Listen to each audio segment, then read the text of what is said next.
New evidence has just come out that reveals the true reason why the US economy and stock market is heading for a recession. And trust me, this new report will absolutely shock you because it proves the US government's efforts to contain China have now officially backfired. And the biggest loser in this ordeal is some of America's most important tech companies. Let's break it down. Shockwaves were sent through Silicon Valley last week when Intel announced it would be laying off a staggering 15,000 employees. And trust me, this is a big deal, as Intel has been one of America's most important tech companies for over 3 decades. But what's most shocking about Intel's decision to cut these 15,000 employees is that just 5 months earlier, the Biden administration promised to give Intel $8.5 billion in direct funding, $11 billion in favorable loans, $25 billion in tax cuts, and a promise to hire 10,000 new employees. For example, all of the promises and funding the US government gave Intel came directly from Joe Biden's CHIPS Act, a bill that was passed with the intention of stopping China's advancements in the microchip industry and ensuring that the United States would become the top producer of advanced microchips. But the US Federal Reserve just released a bombshell report and now admits America's plan to stop China has completely failed. It's detailed in this report: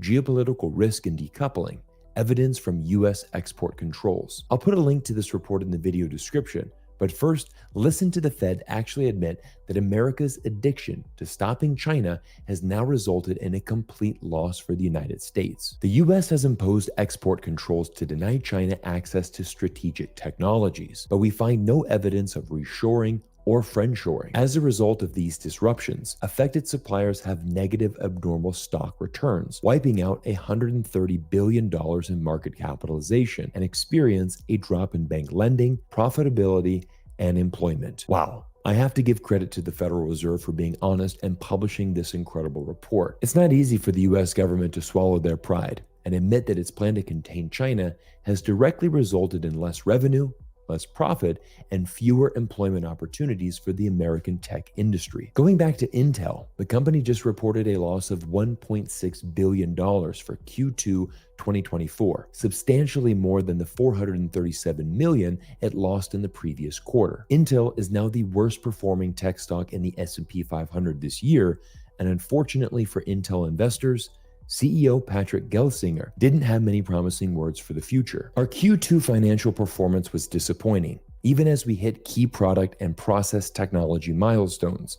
Our revenues have not grown as expected, and we have yet to fully benefit from powerful trends like AI. Unfortunately for Intel, it failed to strike a deal with Apple and missed the entire smartphone market. The company also failed to see graphics processing units, or GPUs, as the engines of AI, and missed that entire trend as well. For Intel, the only part of its business that is flourishing is PC sales. But once again, actions from the US government is threatening to completely derail this segment of the business. For some context, let me break down just how important the Chinese market is to Intel. In 2023, China was Intel's largest market, accounting for nearly 26% of the company's revenue, which was actually more than the revenue it generated inside the United States. Altogether, Intel generated $14.9 billion of revenue from China last year, but within the next few years, the entire China market could be gone, and the reason is found in the very last page of the Federal Reserve report. Moreover, the benefits of US export controls,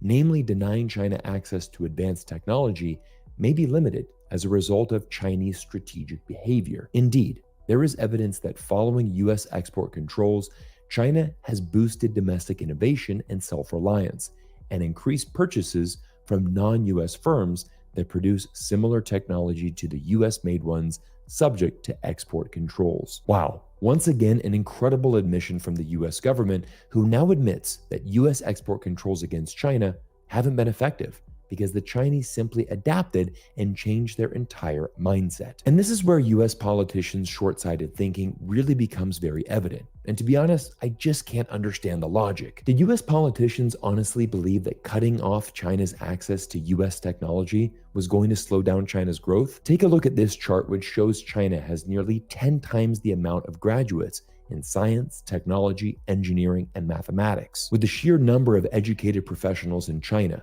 does the United States really want to bet against China's ability to build tech? The truth of the matter is that the Chinese are very pragmatic. If the US wants to maintain a good trade relationship with China, then the Chinese will happily buy American tech. Once again, don't forget it was China, not the United States, that was Intel's top source of revenue for many years. But if the US wants to start a trade war and try to stop China's growth, the Chinese will simply shift, and like this report now admits, turn to domestic innovation and self-reliance. Once again, this will have a trickle-down effect that will hurt several US tech companies' bottom lines. Earlier this year, the Financial Times reported the Chinese government has introduced new guidelines that will require government PCs and servers powered by Intel or AMD processors to be replaced with domestic alternatives. The Chinese government is also looking to cut out Microsoft Windows and foreign database software, with state-owned enterprises having until 2027 to complete the transition. Across the board, US tech companies are now losing huge amounts of revenue from China,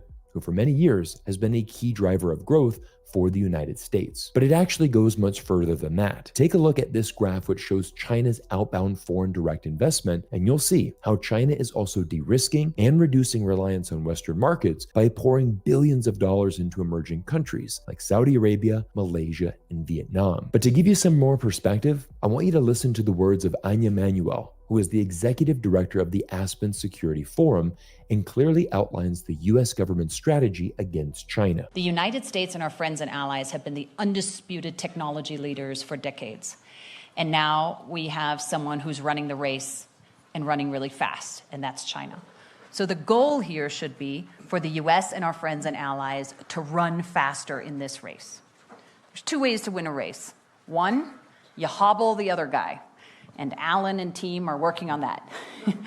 There's another way to do it, which is to run faster ourselves. To be honest, it's extremely cringe to watch someone laugh and giggle while admitting the US government's strategy against China is to, quote, hobble the other guy. I mean, what happened to free markets and open competition? But once again, the US is now realizing this strategy simply won't work against China. Take a look at this groundbreaking new article from the Wall Street Journal entitled, "The US wanted to knock down Huawei.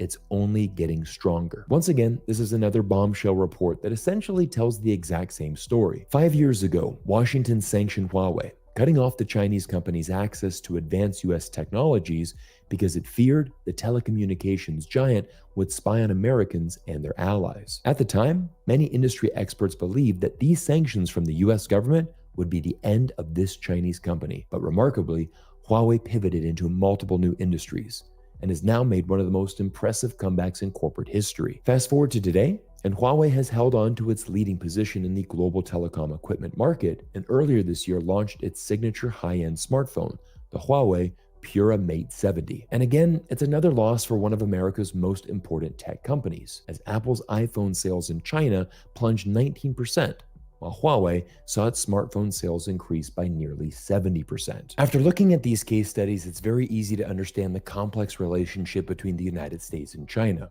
On one hand, both countries are geopolitical rivals, but on the other, both economies are so interconnected, it's absolutely impossible for the United States to decouple without significantly hurting its own economy. The news of Intel slashing 15,000 jobs sent the Japanese stock market into a panic last Monday, as the Nikkei index experienced its worst stock market plunge since 1987 on fears of a potential US recession. In reality, America's trade war against China has exposed some major problems in our global economy. But no matter if the market is going up or down, there are always unique opportunities to be found, and I want to now shift to the investing portion of today's video and tell you about a unique company called American Aries that trades under the symbol AAIRF and is today's video sponsor. Now, many of you know that I'm always looking for products to improve my health. I just turned 40, my wife and I have 3 young kids at home, and investing in our health is one of the most important things we can do for our family right now. Now, the team at American Aries have created a revolutionary resonator chip that helps protect you from the harmful electromagnetic radiation coming from many of the electronics that we use every day. Think about how connected we all are to our cell phones, computers, and other devices. All of them produce electromagnetic radiation that has been proven to be harmful to the human body. But the company's signature product, the LifeTune 1, fits directly on the back of your phone and immediately stops EMF radiation from the device most of us spend so much of our lives on. The company has launched many revolutionary products, all aimed at reducing EMF radiation. But in addition to producing quality products that enhance your health and safety, American Aries is also a unique investment opportunity that I'll explain more about now. Now, the company's stock has been on a bit of a roller coaster the past few months, including an incredible run from February 12th to March 11th, where the company reported 2023 Q4 earnings and saw the stock jump over 370%. In recent months, the stock price has come down to a very attractive price point, and considering the growth of sales, the quality of the product, and the management team behind this technology, there is a lot of potential upside with the company in the future. Let's break it down. I'll first start with the CEO of American Aries, Josh Bruni, who has been building companies for over 25 years and has an incredible amount of experience in marketing and online sales. Since Josh joined the company, sales have quadrupled from just 2.6 million in 2021 to over 10 million for 2023. Together, the company has sold over 220,000 units into 93 different countries, and using Josh's marketing expertise, has just finalized a deal with one of the most iconic sporting brands in the world, UFC. Aries Tech is now an official sponsor of UFC, which is an incredible brand, giving the company exposure to over 700 million fans in 170 countries. The partnership with UFC is ideal for Aries Tech, as top athletes will do anything to improve their health and performance, and over 40% of the UFC fan base are millennials who prioritize peak performance and well-being. But there is another massive potential for the company in the future that could really accelerate sales rapidly and take this company to the next level. Right now, the company drives the majority of its sales through e-commerce, selling directly to consumers through its website and social media. But in the future, the company has the potential to drive substantial revenue through OEM, which stands for Original Equipment Manufacturer. In the future, imagine being able to buy a new cell phone or computer and having the option to already have the Aries Tech chip to block EMF radiation directly installed inside your new electronic device. The company has executed its first OEM deal with a sleep mask manufacturer, and this is where the long-term potential in this company lies. American Aries has spent over $20 million in R&D costs producing this technology and owns the global patent for the resonator chip. Overall, I think this is a really exciting company. And if you're interested in learning more about the companies American Aries and Aries Tech, I'm going to first list the link to the website, where you can see all the products they offer and how the company is driving online sales through this platform. Next, I'm going to include a link to the website and investor presentation for you to learn more about the company. And finally, I'm going to share a link to an amazing 34-minute interview with American Aries CEO, Josh Bruni. I've watched the whole presentation, and this guy is exceptionally smart and has an incredible track record in building and marketing businesses. As always, I want to remind you to do your own research and make your own decisions before making any investments. And as always, I want to thank you for spending time with me here today on YouTube. Check the video description for all those links and information. Thank you for your time and support, and I'll see you in our next video soon.